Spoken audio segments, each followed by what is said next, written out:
Inson tanasining 70% suvdan iborat. Agar tanamiz ushbu suvning 1 yoki 2%ni yo'qotsa, qattiq tashnalikdan aziyat chekamiz.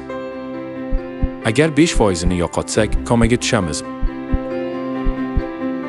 va 12%ni yo'qotsak, olamiz. Nafaqat odamlar, balki birorta ham tirik mavjudot suvsiz yashay olmaydi. Demak, suv bu hayotning ozi. Jismoniy hayotimiz uchun suv kerak bo'lganidek, ruhiy hayotimiz uchun hayot suviga ham muhtojmiz.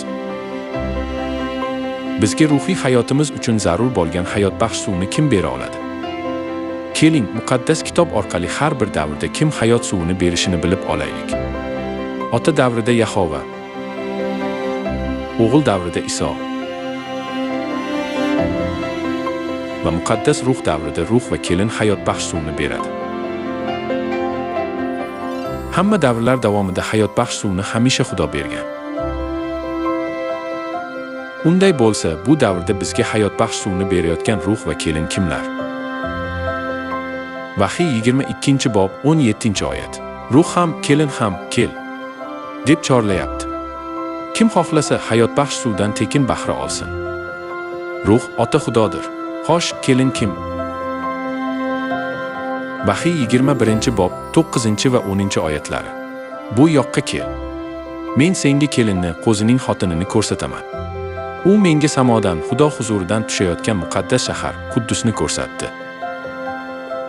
Kelin, qo'zining xotini samoviy Quddus deb yozilgan.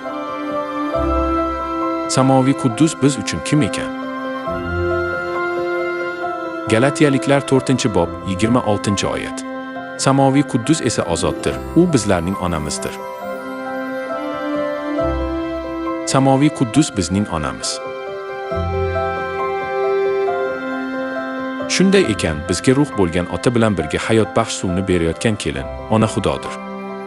U holda ular bizga hayotbaxsh suvni qanday berishadi? Yuhanna 6-bob 54-oyat. Mening tanamni yegan va qonimni ichgan odam esa abadiy hayotga egadir. Qanday qilib biz Isoning tanasini yeyishimiz va qonini ichishimiz mumkin? Luqo 22-bob 15-oyat. Men azob chekmasimdan avval bu fisq taomini sizlar bilan birga yeyishni juda ham orzu qilgandim. So'ngra nonni oldi, shukrona duosini aytib sindirdi va shogirdlariga berib dedi: "Bu non mening tanamni bildiradi. Tanam sizlar uchun fido bo'ladi." Bu kosa Xudoning yangi ahdini bildiradi. Bu ahd sizlar uchun to'kiladigan qonim evaziga kuchga kiradi. Iso fisq noni uning tanasi va fisq sharobi uning qoni ekanligini aytdi.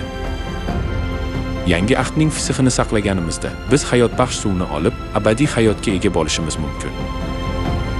Iltimos, yangi ahdning fisqini saqlang va Ota Xudo hamda Ona Xudodan hayotbaxsh suvni oling.